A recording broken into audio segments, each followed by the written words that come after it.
मला तर या सगळ्या गोष्टीचा उद्विग्नता येते. पहलगाम मध्ये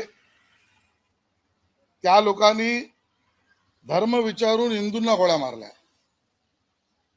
पहलगाम मध्ये हिंदू धर्म विचारून गोळ्या मारल्या आणि इथे ही सगळी मंडळी निष्पाप हिंदूंना भाषा विचारून चोपतायत.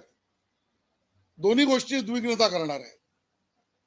आणि मग व्हिडिओ काढा नको काढू, पण हिंदूंना चोपण्यामध्ये तुम्हाला जो आनंद मिळतोय ना, हा अख्खा महाराष्ट्र पाहतोय. सरकारने तर कडक पावलं उचलावीच.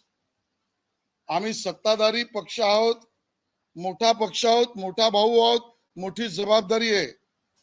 म्हणून मर्यादा सांभाळून आम्ही त्या ठिकाणी भूमिका मांडतो. पण हे प्रकार वाढता कामा नयेत. मराठी माणसाच्या अस्मितेची चिंता भाजपच करील आणि अमराठी माणसावरचा अन्याय भाजप खपवून घेणार नाही.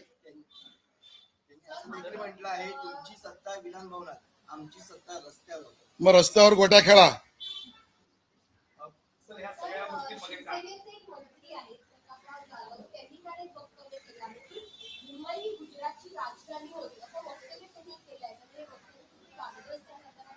बघा, प्रत्येक वक्तव्यावर आम्ही प्रतिक्रिया दिली पाहिजे असं काही नाही. ज्या गोष्टी समोर दाखल्यात आहेत त्या दाखल्यात असतील. भूमिका आमची आहे मराठीच्या विषयावर, मराठी भाषेसाठी काहीही न करता केवळ एक विपर्यासाचा गैरसमजाचा मुद्दा उभा करून जे राजकारण करू पाहतायत ना, त्यांच्यावर आमचे सडेतोड सवाल आहेत. आणि कालचा मेळावा म्हणजे आमच्या कोकणामध्ये उत्सव, सण, एखादं सुखद कार्य गावात असलं की चाकरमानी मुंबईमध्ये भावकीची बैठक घेतात. मग ही भावकीची बैठक म्हणजे कालचा वरळीचा मेळावा होता.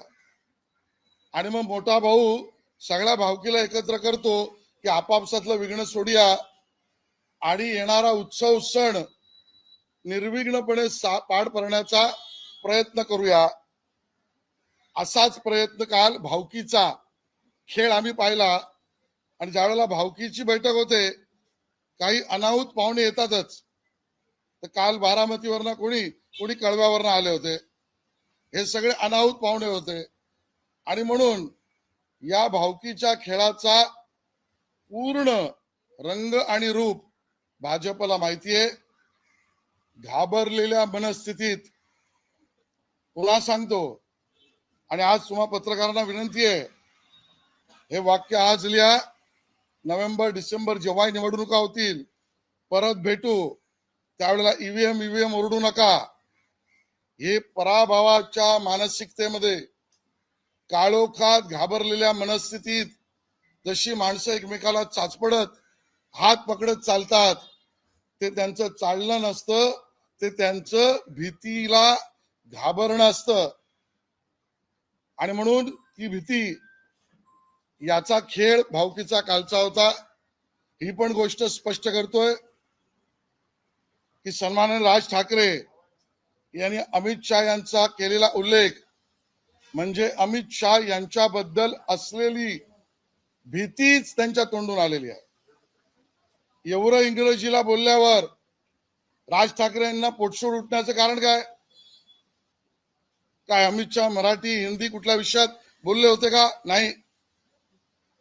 ते इंग्लिश विषयावर बोलल्यावर यांचा पोटशोड उठला आणि त्यामुळे ही सगळी मंडळी घाबरलेली आहे.